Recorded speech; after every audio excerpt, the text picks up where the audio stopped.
How are we good? Good. Do they need bartenders need to bring refill by or what? I was back. Barbara Corcoran's a dear friend of mine. I'm backstage with her, and I said, Barbara, I don't know how good this idea is. Like the cocktails and sitting for a while, that's not good. Like there's going to need to be a bathroom break or something in a food morsel or something. But hey, I appreciate you being here, and I know we're all here to hear Barbara tonight. And Barbara is a dear friend. She, and along with Damon John, one of the other Sharks, are good friends of mine, and they endorsed my book, Stout Advice, which I'd love to meet you afterwards. All the money and proceeds go to charity to help kids in need. And so hopefully the book will add value to your life, but most importantly, raise money for kids in need. So look, tonight I'm excited to share with you, quite frankly, to reveal, and I don't mean like it's a secret, but to reveal the myths and the truths to you reaching your potential. I've seen, like, everybody today seems to be a life coach. Have you ever noticed that? Everybody, and so I've been fortunate to generate, I say this just to paint the picture, I've been fortunate to generate billions of dollars in revenue and start companies from scratch. And when I hear these life coaches and certified coaches and all this stuff, I just want to ask them, what makes you that? Like what qualifies you to get paid by someone for you to coach them?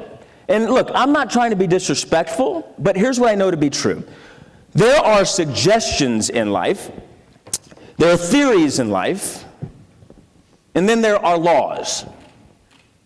It's called the law of gravity, not the suggestion of gravity, not the theory of gravity. If I were to jump off this stage, I will find out really quick that it's a law. I'm going to go down, right?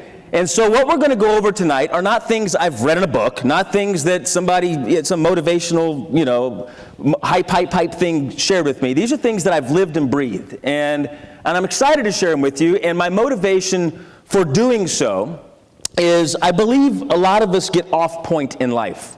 We really do. And we don't realize we've been off point until way after the fact. And then we strive the rest of our lives to try to get on point.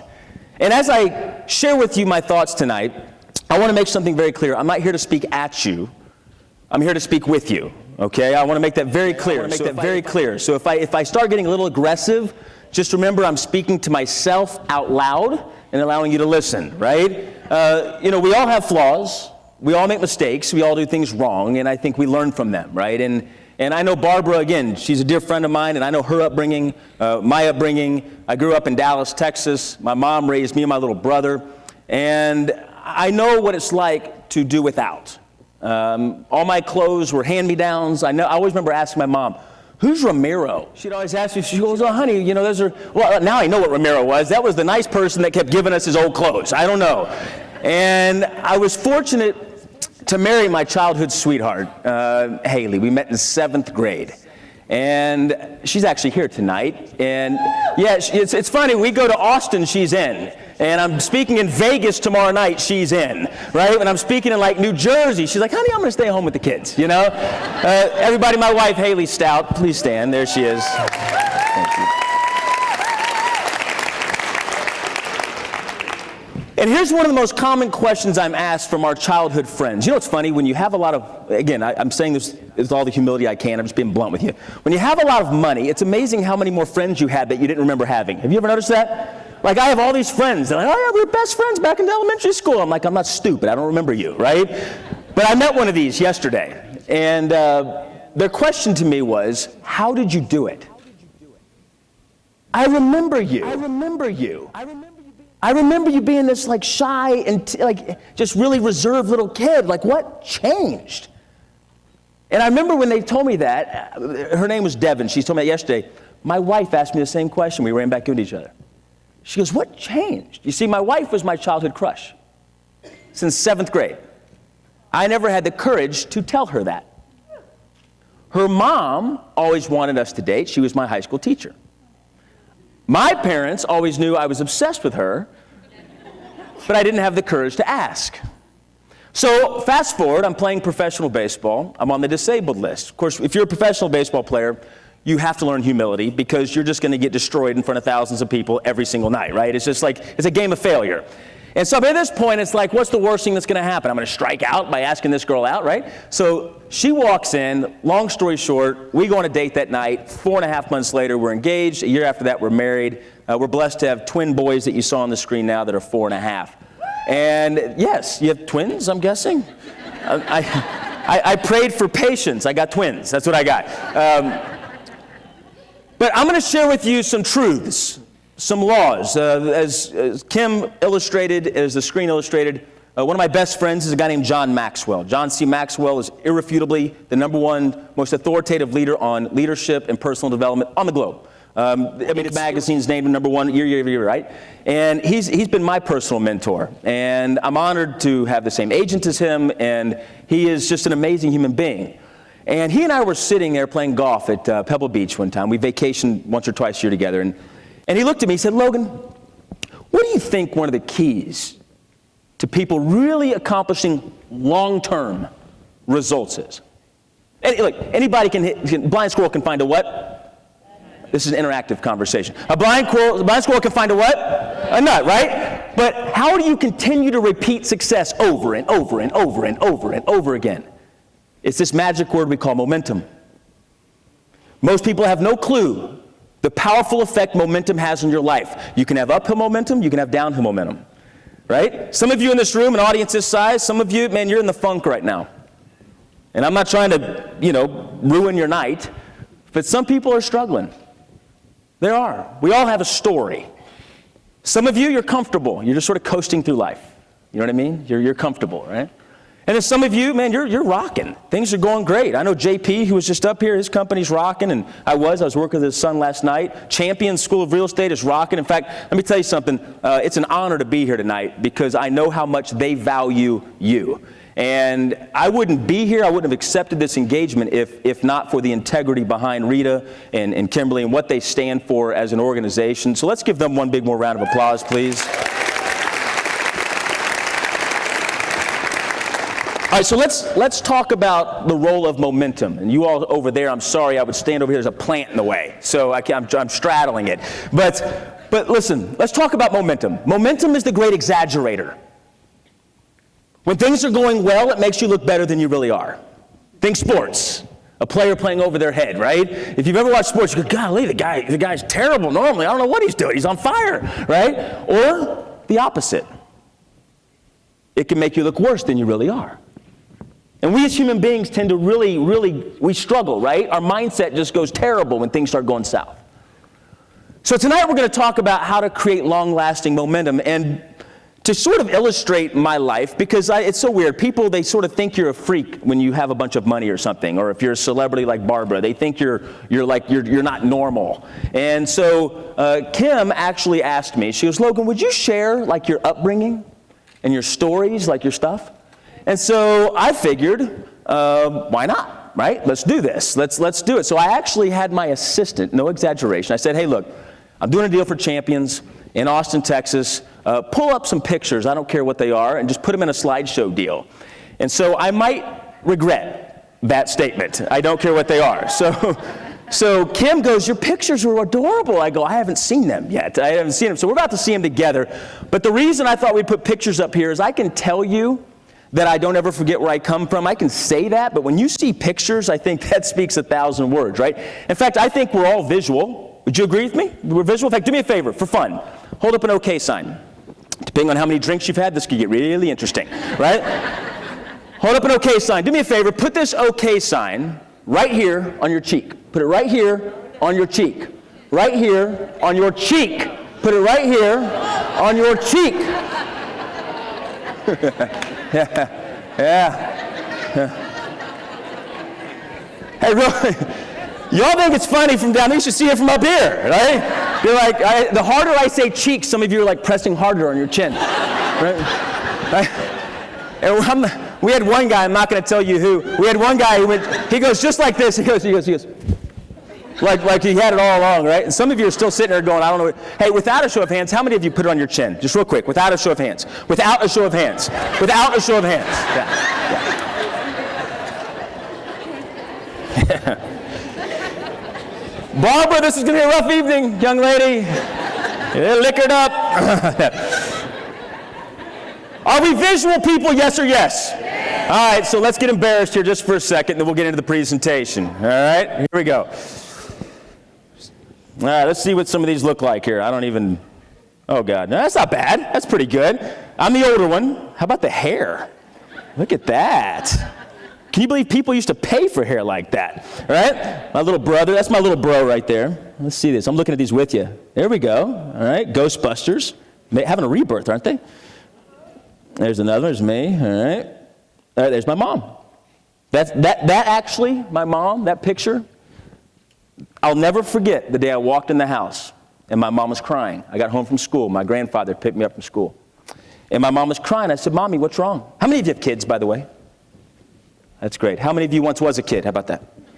Okay. All right. So I walked in, and my mom was crying. And I said, Mommy, what's wrong? She goes, oh, honey, it's okay. Everything's fine. And so I go to my grandfather. I said, hey, I call him Pete. He's passed away now. But I said, Pete, my mom's crying. Do you know what happened to my mom? And so, long story short, my mom had told me it's a rough day at work, and she was struggling. And I'll never forget, I looked at my mom, I said, Mom, I promise you, I'm going to make a lot of money one day, and I'm going to take care of you. That's what I told my mom. And I'm going to tell you what, she's living the high life now, I promise you. We got her house, I got her golf cart. She comes rolling down the street at like 8 a.m. with a glass of wine. We're just cruising. It's hilarious. True story. I was a basketball player, yep. There's my rookie card in the minor leagues. All right, there's my brother and my stepdad, who is an angel from God that my mom married. There's me in the hat. There's the family. Okay, so when I told my mom, I called her for Christmas one year, and I said, Mom, all right, I've made it. I've had some success. You can have anything you want for Christmas. You name it. And my mom said, I would love for the family to go on a cruise. I said, Mom, let me rephrase the question here. You can have anything you want. I'm thinking like Love Boat, right? Back then, right? I actually had a blast on that thing. So that was that. That's where that picture was from. There's my baby. There's my wife. There she is. These pictures aren't bad. I thought they were going to embarrass me. This isn't too bad. There's the Dallas Patriots that they talked about, which, by the way, Rita's grandson, Kim's son, and Kevin's son, Caden Didal, which is an absolute superstar. He's a sophomore, and you'll be reading about him in the paper soon. Oh, there's the book, all right. Oh, there's a funny picture. I got to tell you all this story. I'm going to get in trouble real quick. Y'all cannot tweet this out. This is no social media, Facebook Live. Deal? Okay, true story.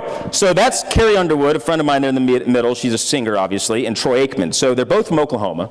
So Haley and I are at Carrie's house. Her husband's Mike Fisher. He's a hockey player. And so we're sitting at their house, and Carrie goes, hey, Logan. Because they use our products, ID Life. And Carrie goes, hey, Logan. She goes, so what's Troy's wife like? Let's go picture this. So it's me, Haley, across the table. We're in Carrie's kitchen. Carrie's across from me, and Mike Fisher's right there. And she goes, what's Troy Aikman's wife like? And I go, why do you ask that? She goes, well, I grew up in Oklahoma. Like, he was my childhood hero, like, you know. And I had a poster on the wall, and so I was just curious to know what his wife's like. I go, well, Carrie, he's not married. And she goes, Troy Aikman's not married? I go, no. She goes, well, Mike, nice being married to you. True story. True story. There's Yvonne Rodriguez, newly elected Hall of Famer, one of my best friends in the world. I'm so proud of him. Oh, there's Jen. If you ever watch the show The Biggest Loser, that's Jen Wiederstrom. So she's also part of ID Life. So those are my two boys, Jen teaching them how to flex. How cool is that, right? So anyway, apparently y'all don't think it's cool. I thought it was cool. All right, let's get down to it. Kim, there you go. You happy? Okay, there's your pictures of my childhood, all right? So that's you, right? All right, so why do so few people succeed? Listen, I'm not going to try to be mean here. I'm going to try to help you. I believe people would rather be showered with praise that'll kill them versus constructive feedback that'll set them free. Amen. A fan tells you what you want to hear. A friend tells you what you need to hear. My name's Logan. I'm your friend. Not your fan, okay? Why don't people succeed? They don't understand what it means. They have no clue what success really is. They think it's making money. They think it's a big house. They think it's fancy cars. They think it's a yacht. They think it's a jet. Listen, I have billionaire business partners that are miserable, and they got all that crap. An inheritance is what you leave someone. A legacy is what you leave in someone. Most people spend their entire life off point. chasing worldly things. Now hear me, family. I don't think worldly things are bad. You can't give what you don't have. Okay? So don't misunderstand what I'm saying. But I think so many people put their identity and appearance on what they have and possess versus who they really are. And so what happens is they look themselves in the mirror and they don't necessarily like what they see. And they spend the majority of their life wondering what could have been. They turn 50 years old, they have a midlife what? Crisis. I'm going to tell you the thing I'm most proud of, and I am going to brag for a second. The thing I'm most proud of is the people closest to me think the most of me. That's far more important to me than what the fans think of me, right? And here's what I want you to know. The law of attraction is very simple. The better you are, the more success you're going to have. The more authentic you are, the more the results you're going to get in your life are going to be. It's a very simple process. So why do so few succeed? Because they pretend. They pretend, right? They buy things they can't afford to impress people they don't know. And then they spend their whole life stressed over it. So here's what I want to, look, if that's you, again, I'm speaking with you, not at you. Okay? Right now, some of you are like, this guy's a jerk. I paid for this. When's Barbara getting up here? Right? I promise I get nicer as we go. All right? Why do so few people succeed? Here's the reality of it. People in life have uphill hopes with downhill habits. If you want to go uphill, family, you have to have uphill habits. But we don't. We have downhill habits.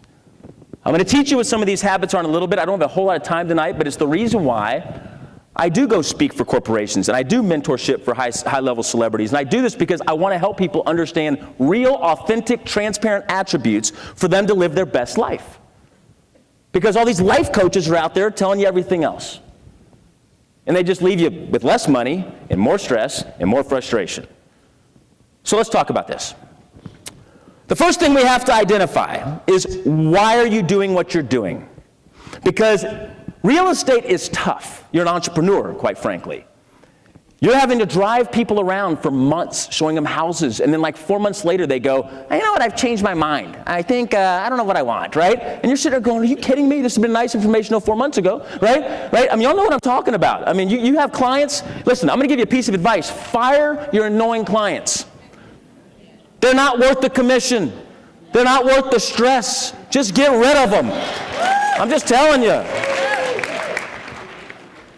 What's your bullseye? Because listen to me, your bullseye is what's going to propel you up Success Mountain.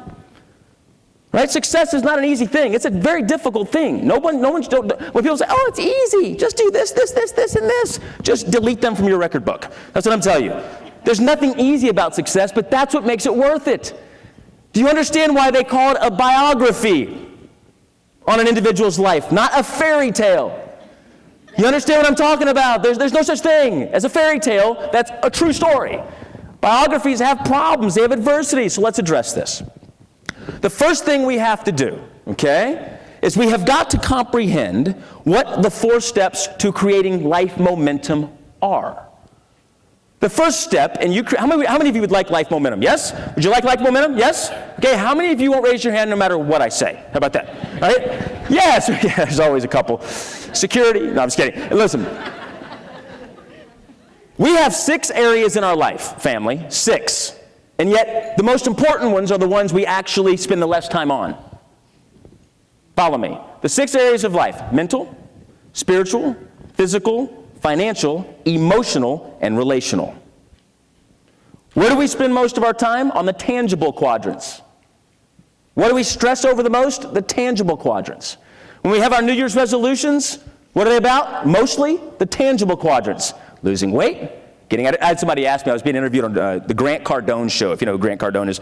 And you know, he's a good dude. So I was being interviewed on the show, and he goes, hey Logan, what's one of your best marketing ideas? I go, for which company? He says, ID Life, your health and wellness company. I go, that's easy. Just tell people to bathing suit on. Put a bathing suit on. They're going to buy our products all day long, right? Listen, here's the truth. People spend most of their time on the financial and physical realm, when the truth is success is in the mental and emotional and spiritual and relational quadrants as the priority. The other 2 happen if you have the other 4 in place. Hear me on this. When one of the 6 quadrants are struggling, they bring down the other 5. Right? Some of you've probably been in a relationship. The relationship starts struggling. It creates stress. Maybe you're struggling financially. It puts stress on the relationship. Right? Maybe you're trying to figure out your life purpose. Right? Maybe you're in an argument with a friend. Okay, so how do we fix all this? Here's the first thing. Your thoughts. Thoughts become things. Family, our mindset is absolutely fundamentally important to you achieving your success in real estate and everything else in life. Most people have expired inventory on the shelves of their brains. In Stout Mentoring, which you saw on your shelf, it's a personal growth plan. If you don't have a personal growth plan, the most important investment you can make is in you. Don't confuse a personal growth plan with a professional business plan, right? There's business coaches, which is fine. Those are good tools. That's fine. But nothing's more important than growing you. It's the most important investment you can have. I beg of you to join our program. All the money goes to charity. It's unbelievable. I'll explain it in a little bit. The point is this. One of the things we do is to get your thoughts right.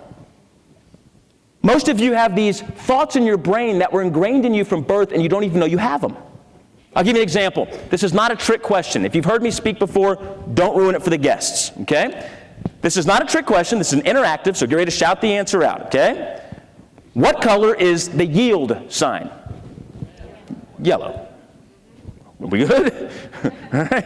How about what some of y'all are drinking? Y'all get some funny answers that just came out of your mouths right there. Purple. What? All right, here's the deal. What color is the yield sign? Yellow. Okay, true story. Whether I'm in an arena or in a group like this, or a small boardroom of executives that have hired me to come in and speak, I ask that question. Every single time.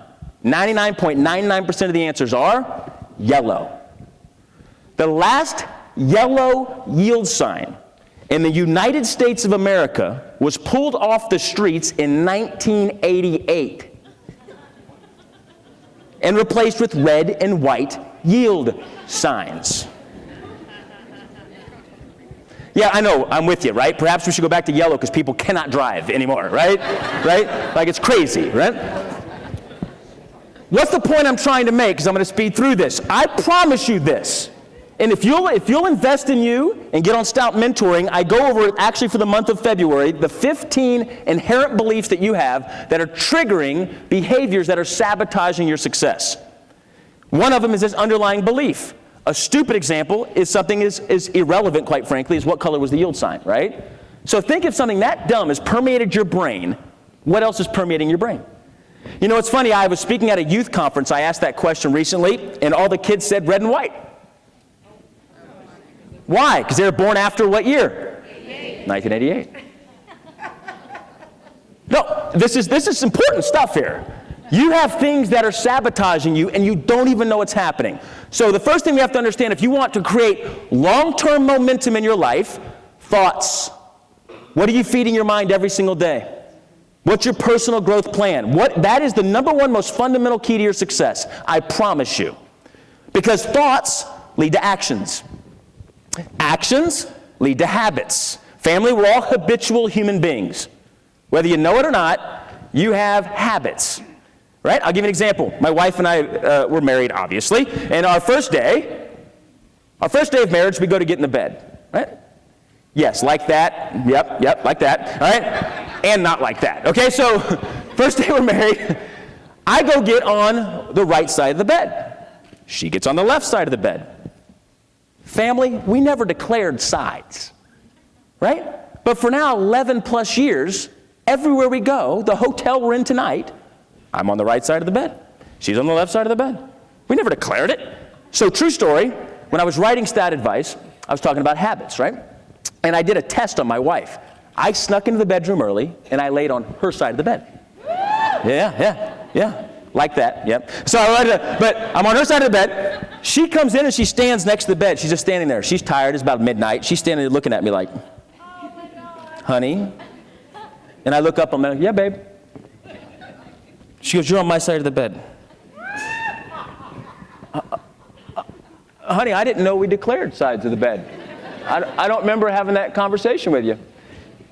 And she sort of looked at me and she goes, right? And she walks over and she lays down on my side of the bed, right? And so I'm over here just doing everything I can not to laugh, right? I'm just over here. And then so all of a sudden, the agitated twitch in bed. Y'all know what I'm talking about, right? Like you do it on purpose. You're like, right? Like that thing, right? And so she's like pulling the covers real tight, and I'm over here like I'm crying, but trying not to laugh, right? It's like snot. So anyway, so then all of a sudden, I'm laying in bed, and there she is, back on her side of the bed. Honey, look, this is not funny anymore. I'm really tired. Can we please? Will you please just go get back on your side of the bed? And then I lost it. I told her, honey, thank you for proving my point. We're all habitual human beings, right? Look, thoughts become actions, actions become habits, and then habits lead to our results. Here's the problem. When you have corrupt thoughts, and I don't mean corrupt as in like immoral, I'm saying just expired thoughts that are no longer right? You still have a yellow yield sign type of thought, right? What it leads to is the wrong actions, the wrong habits, and the wrong results. Average thoughts lead to average actions, which lead to average habits, lead to average results. I don't think any of us, when we were 8 years old and we were asked, hey, what do you want to be when you grow up? I don't think any of us goes, yeah, average. Average sounds pretty good, right? Said no one ever. Okay, so what does this lead to? Let's talk about the 5 stages. If we can all understand that thoughts become things, the better the thoughts, the better the things, the better the quality of our life. Now we have positioned ourselves to get through the 5 stages of this success journey. Okay, so stage 1 of the success journey, the honeymoon stage. Okay, so you got started. How many of you have just recently gotten started in real estate? Like within the last few months? Wow, honeymoon. That's all. Aren't you excited? Yeah. You are. What's your name? Veronica. Veronica? Where do you live, Veronica? In Round Rock. In Round Rock? Veronica, you're just fired up, aren't you? Yep. Why'd you get into real estate? Well, I was in the customer service business for a long time. She was in the customer service business for a long time. For several years. It was just something that I felt I wanted to make a change for my family, my time. She wanted to make a change for her family for her time, right? I wanted to, Talk about your all-time backfires, right? Go ahead. No, I'm just kidding. and I just wanted a better life for myself and my family. I figured if I put in the hard work, I just got tired of working 60 hours a week for someone else. You got tired of working for the man, right? So how many of us got involved in real estate so we can own our life, huh? Yes? Come on. Listen to me. That's why I got into entrepreneurship. I was like, I'm sick and tired of being told where I have to be, when I have to be there, 50 weeks out of the year, 2 weeks vacation. Sunday at 10 p.m. and roll around and get that sick feeling in my stomach. I'd be going, oh, God, I got to go back to work tomorrow, right? We can relate to that, yes? Can I get an amen? Yes? Okay. Why do so many fail? Why do over 90% of people that get a real estate license never sell a home? They don't understand what they got themselves into. Now listen, one of the reasons I love training real estate groups, I would be honored to come help your real estate group, is we have got to help people understand the realistic expectations of what it means to be in this industry. Real estate is a phenomenal industry if you know what you're doing. But what happens is you get people over-promising, under-delivering. It's easy. Oh, yeah, man, 3% of the buy side, 3% of the sell side. Man, you do these many homes. Here's how much you're going to make. Rah-rah-ree, kick them in the knee. Yeah, some of you know what I'm talking about. What's the honeymoon stage?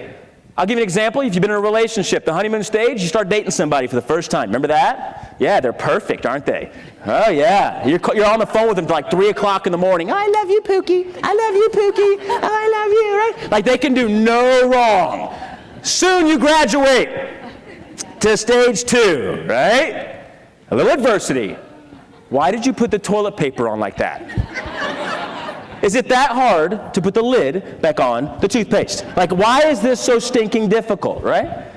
Then your 3-hour-long episodes of phone calls about how much you love each other and how you're perfect for each other and you're planning your life. Then it becomes, what do you want to eat tonight? I don't know, what do you want to eat tonight? Let's just not eat. Right? Yeah, we can relate. All right, let's go back to real estate now. Adversity, right? The crazy client, right? You know what I mean? Look. Listen, family, this is where 90% of the people quit right here. They go, you know what? Maybe this isn't for me. And they give up on their dreams. That's what they do. They give up on it. They forgot why they started in the first place. Now, for the rest of the folks that decide to keep pressing on, they have some production, right? They have some progress. The number one key to happiness, according to the latest Harvard study, is progress, seeing the fruits of your labor, right? And this progress comes about, you sell a home, right? Maybe you get a listing. Who knows? Okay, now here's what happens. You start having success. Now you're officially a full-time real estate professional. You're in this industry. You're in this game, right? Or some of you, I know you're in mortgages or whatever, but you can follow the paradigm here, right? This is where most people die, right here, coming, right? So 90% of the people quit at adversity and go back to existing. They don't go design their life, they accept their life. Then they have a midlife crisis, and then they don't know why they're on this earth, and that's why I come speak to wake people up. That's why I do it, okay? So listen to me. Stage 4 is where most dreams go to die, though, right here. And this is where I'm going to get a little bold with all of you, not that I haven't been already. They start managing. I'm going to go back to relationships. Again, I'm not poking fun. Please hear me on this, okay? I'm being serious. I've been having fun and goofing off with you a little bit. I'm being serious. I'm going to use relationships because it's something that we can all emotionally connect to. Why do most relationships die?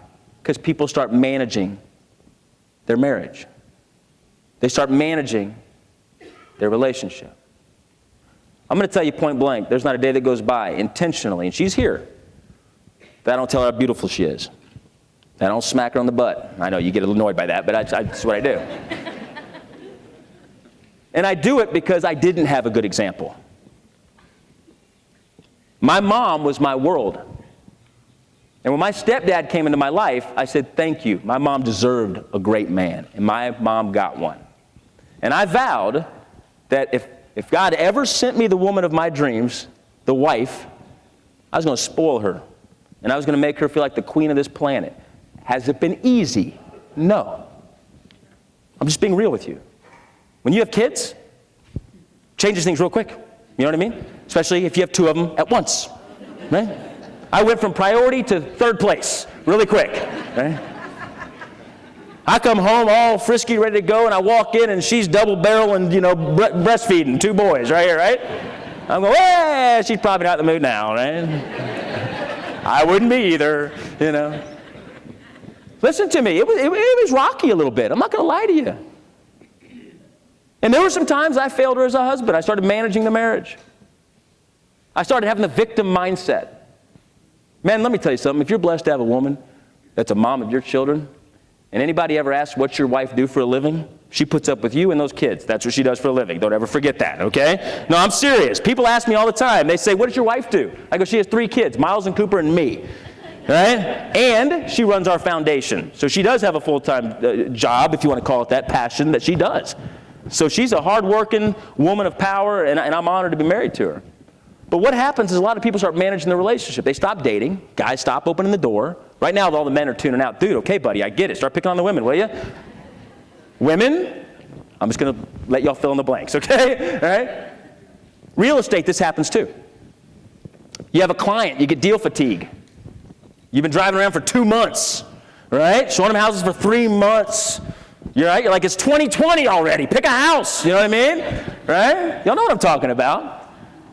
In your brain, you're going, does this person have any consideration for the time I'm putting into them and I've gotten paid nothing for it?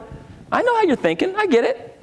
And you're right to think that way, but it doesn't do any good to think that way. And then you start managing the relationship. That's how we're wired as a species. We go hunt, and once we get them, we get into management mode, and our dreams die. Very few people ever get to stage 5, which is success. What is success? In my opinion, and you may have your own definition, for me, success is reaching your maximum potential, mentally, spiritually, physically, financially, emotionally, and relationally. Amen. That's what it is for me. And I don't know what yours is, but I think a lot of people's success is defined by the stuff they get. Last time I checked, we still have a 100% chance of dying. And I've never read anywhere they have U-Hauls up in heaven. Like, I've never seen it, right? And so here's what we have to understand. How do we combat this? There are 3 A's to you creating positive life momentum. I know the mind can only absorb what the rear can endure, and I know the brain can only receive so much information in this setting.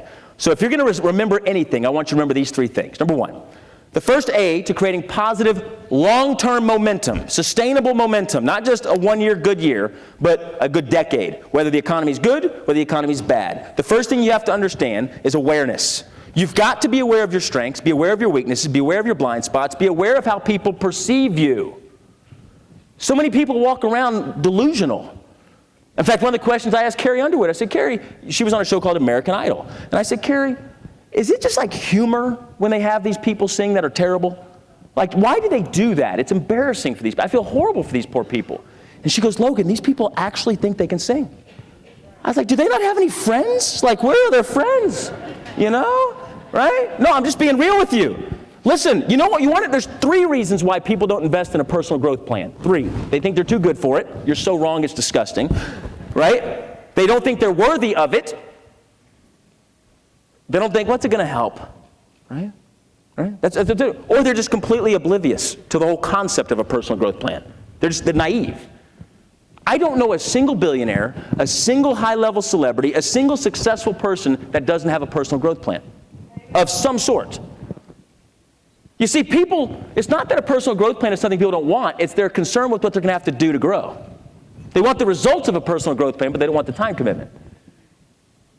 The second thing we have to understand is action. 3 A's to positive momentum. You got to be aware of what to do, what not to do, uphill habits, downhill habits. Again, this is a 90-minute lecture in of itself. And then you have to take action on it. You know how many people live in someday? One day? Everything's about what they're going to do.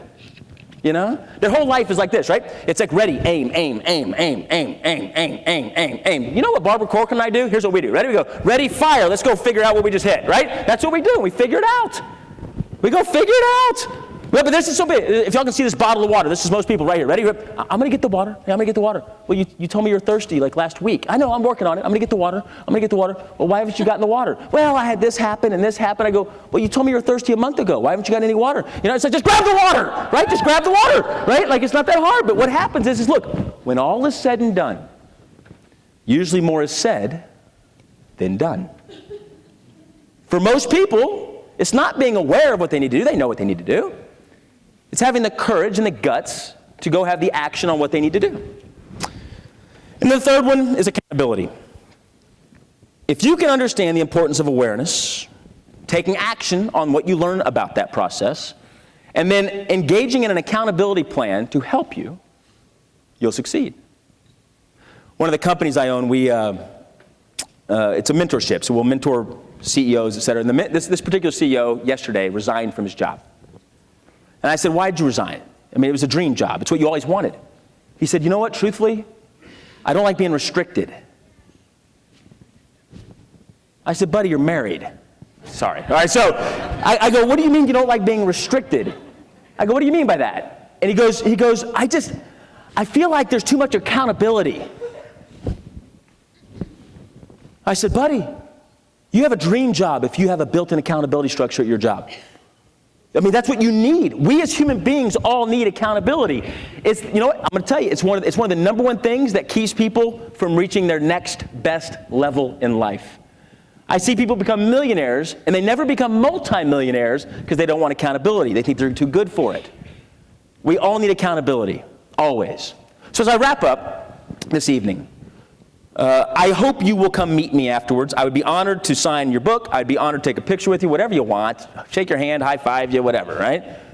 I'd be happy to do it. We designed this program. Each month you have a book of the month, a book that will grow you. Each month we have a celebrity Q&A guest, right? The celebrities could be John Maxwell. It could be Troy Aikman. It could be Pudge Rodriguez. It could be just high-level people that you can learn and grow from. And I just drill them. Each month you get a 30-minute live training mentorship session on specific topics. For February, it's revealing the 15 beliefs that are sabotaging your career. And I promise you, when you listen to that, you'll go, holy cow, I had no clue. Right? And then we have a workbook for you. Each month I do a live Q&A, and we have an interactive Facebook group. This is to grow you. I get nothing from this. The only reason we charge is so you'll actually do it. It's the accountability. If it were free, you'd go, I'll get to it, right? So we charge like $24 or something like that. I don't even know what it is. It all goes to charity, and I'm begging you. You need to do this for you. I promise you this. There's nothing to lose. In fact, I'll do this. My team is back here somewhere. Team, if you all register for it, okay? If you register for it, we'll give you the next month free. All right? How about that? Okay? If you register it in the referral box, put champions. In the referral box, put champions, and we'll give you the next month absolutely free. Okay? Listen to me. You understand there's nothing in this for me, correct? Y'all understand that? There's nothing in this for me. Okay, then why are you doing it, Logan? An inheritance is what you leave someone. A legacy is what you leave in someone. Here's what happened. My wife and I were sitting on the beach. We had built an $8 billion company over 10 years, a sales organization from scratch. We had everything the world tells you you should want. And I got depressed, like literally depressed. And I'll never forget, I called John Maxwell, and John said, Logan, you know what your problem is? I said, what? He said, you haven't tasted significance yet. I said, huh? He goes, Logan, I promise you this, once you taste significance, success will never do it for you. I remember I got off the phone, I didn't fully comprehend what that meant. So here's my question for you. What's your story? Right? What's your story? I'm going to tell you my heart button behind being here tonight. My passion is adding value to people. I have 2 little boys that are counting on our country having good quality leadership. I don't believe we need a better world for our children, but rather better children for our world. And the children model the behaviors of their parents, their coaches, their teachers, and the people that are around them. The way I look at it, the more people's lives I can impact in a positive way, the better our world will be. Family, we need a better world. If we want a better world, right? We have to have a better country. If we want a better country, we have to have better states. If we want better states, we have to have better cities. If we want better cities, we have to have better neighborhoods. If we want better neighborhoods, we have to have better streets. If we want better streets, we have to have better households. And if we want better households, we have to have better people in those households. And who better to impact an individual moving into a household more so than the person that found them their home? That's why I'm here tonight, selfishly. If you can understand your life story is not about what you accumulate, but about the lives that you infiltrate, about the lives that you impact. Just imagine the difference you can make in a new homeowner's life. If you learn the principles to reach their heart. That's why I'm here. I told my wife, I said, I want to go help Champions because Champions helps people in the real estate profession, and people in the real estate profession are the fastest way to reach a homeowner because a person can't get a home without a real estate professional. And here's what happens. If they become better people, we have better neighborhoods, we have better communities, better cities, better states, a better country, and therefore a better world. So with that being said, it's been an absolute honor to be with you. I know we're all excited to hear Barbara. I do pray and hope you'll come see me afterwards. We've got the book, All the Money Goes to Charity, Stout Mentoring. I love you all very, very much. Thanks for your time tonight.